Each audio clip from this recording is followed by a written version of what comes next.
दोस्तों जियो financial service की बात करें तो कंपनी की बोर्ड मीटिंग हो चुकी है और इस बोर्ड मीटिंग का मकसद था फंड रेजिंग करना।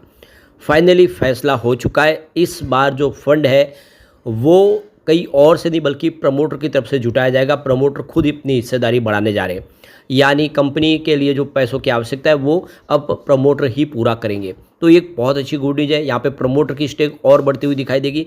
ऐसे में आने वाले समय जो साधारण जो आप देख सकते हो कि शेयर होल्डर है उनका भरोसा बढ़ेगा जब प्रमोटर अपनी हिस्सेदारी बढ़ाते हैं। तो 47% ऑलरेडी पहले से है, अब ये हिस्सेदारी 54% तक चली जाएगी। तो पूरी अपडेट क्या है उसको समझने की कोशिश करेंगे इस वीडियो के माध्यम से। और साथ में यहाँ पे एक बड़ी गुड न्यूज और निकल के आ रही है रिलायंस इंडस्ट्रीज और मुकेश अंबानी की तरफ से, उसको समझने की कोशिश करेंगे उसके क्या मायने हैं और एफआई और डीआई का रुझान बाजार को लेकर कैसा है उसको समझेंगे इस वीडियो के माध्यम से। लेकिन फ्रेंड्स उससे पहले अगर आप पहली बार हमारे चैनल पे आए तो चैनल को सब्सक्राइब कर दीजिए, एक बेल आइकॉन दबा दीजिए ताकि जब भी नया वीडियो बने पहला नोटिफिकेशन आपको मिले। वीडियो पसंद आए तो लाइक से जरूर कीजिए। चलो फ्रेंड्स वीडियो स्टार्ट करते हैं। मैं हूँ आपका दोस्त एस बी दवे और हमारे अपने चैनल ऑनलाइन कमाई में आपका बहुत बहुत स्वागत है। तो सबसे पहले बीएसई सेंसेक्स की बात करें तो आज 81,481 के स्तर पे क्लोजिंग थी। 143 पॉइंट की तेजी देखने को मिली। ये दूसरा दिन है जब बाजार ने पॉजिटिव क्लोजिंग दिया है। पिछले कई दिनों से जो गिरावट का दौर था उस पर ब्रेक तो लगा।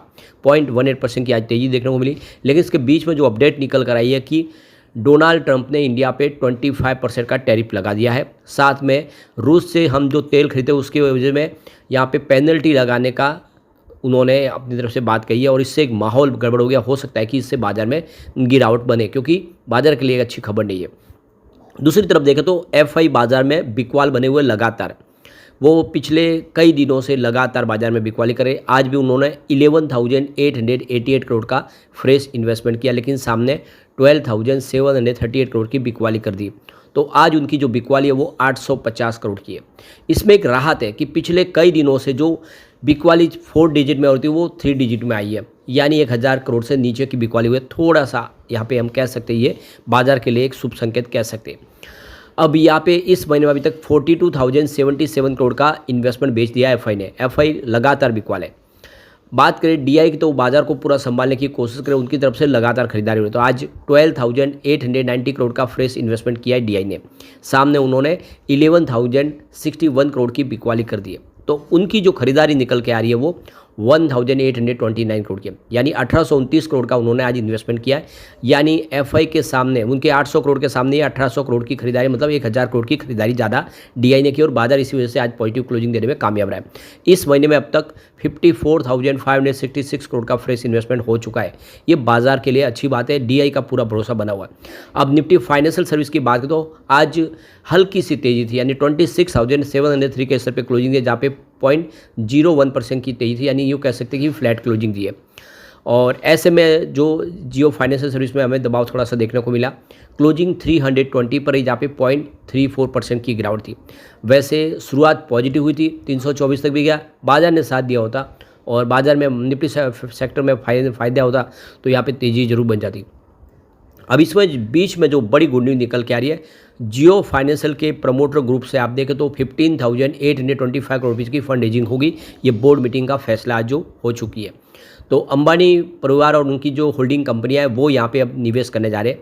तो जियोजीत फाइनेंशियल सर्विस की निदेशक मंडल ने बुधवार को प्रवर्तक समूह के सदस्यों को देख सकते हो कि कन्वर्टेबल वारंट जारी किए करने का फैसला किया। करीब 15,825 करोड़ के आप देख सकते कि ये प्रबंधित जो परिवर्तनीय वारंट जारी किए जाएंगे और इसके माध्यम से फंड रेजिंग की जाएगी। तो अंबानी परिवार और उनके समूह की विभिन्न होल्डिंग कंपनियों जिसमें जियो फाइनेंशियल के प्रबंधक के पास कुल 47.12% की हिस्सेदारी है इस समय करंट लेवल पे। तो प्रवर्तक समूह की हिस्सेदारी तरजीह निर्गम के बाद बढ़कर 54.19% हो जाएगी, यानी 47% सीधा 54% तक पहुँच जाएगी। तो निदेशक मंडल ने बुधवार को अपनी बैठक में 316.50 प्रति यूनिट की दर से 50 करोड़ वारंट जारी कर पूंजी जुटाने को मंजूरी दे दी है। यानी ये गौर करने वाली बात है कि उन्होंने 316 रुपये प्रति शेयर के हिसाब से शेयर खरीदने का ऐलान किया है। तो करंट प्राइस से 4 रुपये लगभग नीचे है, कोई बड़ी बात नहीं है। तो कंपनी ने कहा है कि प्रत्येक वारंट 10 रुपये के अंकित मूल्य के पूर्ण इच्छुकता इक्विटी शेयर में परिवर्तित हो सकता है। तो इसको मतलब बाद में इक्विटी में भी कन्वर्ट कर दिया जाएगा, जो अभी वारंट जारी किए जा रहे हैं जिसकी फेस वैल्यू 10 रुपीज़ है। इससे दोनों प्रवर्तक इकाइयों को निजी नियोजन के आधार पर तरीजे निर्गम के माध्यम से कुल 15,825 करोड़ रुपये प्राप्त होंगे। निर्गम के बाद कंपनी में आप देखें सिक्का पोर्ट्स एंड टर्मिनल लिमिटेड की हिस्सेदारी 1.08% से बढ़कर 4.65% हो जाएगी, जबकि Jamnagar utilities and power private limited की हिस्सेदारी 2.02% से बढ़कर 5.52% हो जाएगी। तो ये दोनों ही कंपनियां प्रमोटर ग्रुप से है और ये आप देख सकते कि मुकेश अंबानी की ही कंपनियां है।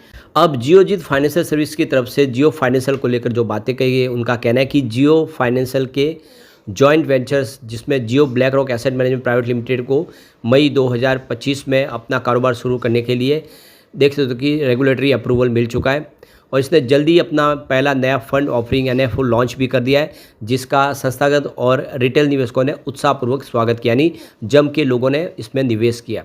इसने इस बात पर प्रकाश डाला कि जियो फाइनेंशियल सर्विस वित्त वर्ष 2026 में सुरक्षित ऋण देने पर फोकस कर रहा है, यानी वो ऐसे इस समय देख सकते हो कि लोन बांट रहा है जो सुरक्षित हो, निवेशकों को भी नुकसान ज़्यादा ना हो। जियोजीत ने कहा है कि जियो पेमेंट बैंक लिमिटेड का ग्राहक आधार वित्त वर्ष 2025 की पहली तिमाही में 9.6 लाख से बढ़कर वित्त वर्ष 2026 की पहली तिमाही में 25.8 लाख हो गया है, यानी ज़बरदस्त वृद्धि और ये 168.8% की ज़बरदस्त जंप है। ये एक बड़ा एक तरह से माइलस्टोन अचीवमेंट है। इसने जून 2025 तक जमा राशि 206% बढ़कर 358 करोड़ रुपये तक पहुंच गए, यानी यहाँ पे जो पैसे आ रहे हैं वो 200% से ज़्यादा है, यानी जमा राशि ज़बरदस्त बढ़ी है। ये मजबूत विस्तार देश भर में सुलभ समावेशी बैंकिंग सेवा प्रदान करने वाली बैंक की प्रतिबद्धता को रेखांकित करता है, यानी लोगों का भरोसा पूरी तरह से बना हुआ है जियो फाइनेंशियल पे। इस बीच जियो फाइनेंशियल लिमिटेड ने भारतीय स्टेट बैंक से 105 करोड़ रुपए में 14.96% की हिस्सेदारी खरीदकर जियो पेमेंट बैंक का अधिग्रहण कर लिया है, यानी अब जियो पेमेंट बैंक पूरी तरह से जियो फाइनेंशियल का हिस्सा बन चुका है।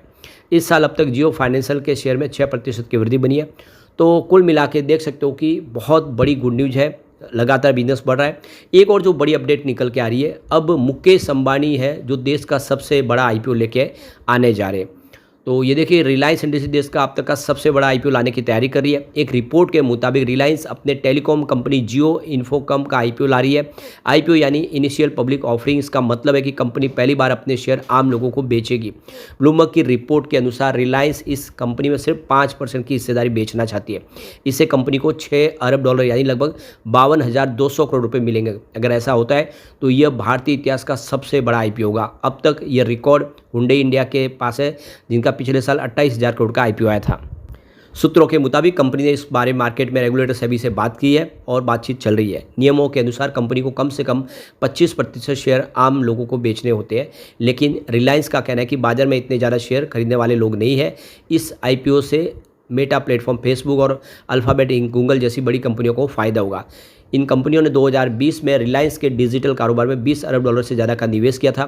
उस समय जियो प्लेटफॉर्म की वैल्यू $58 बिलियन के आसपास आकी गई थी। जियो प्लेटफॉर्म में रिलायंस के डिजिटल और टेलीकॉम कारोबार शामिल है। हालांकि कुछ समय पहले ही रॉयटर्स ने खबर दी थी कि रिलायंस इस साल जियो का IPO नहीं लाएगी। जानकारों का मानना है कि जियो की वैल्यू $100 बिलियन से ज़्यादा है। जियो चाहते हैं कि IPO लाने से पहले उसकी कमाई और ग्राहक बढ़े, साथ ही वो अपने डिजिटल कारोबार को भी बढ़ाना चाहती है ताकि वैल्यू और बढ़ सके।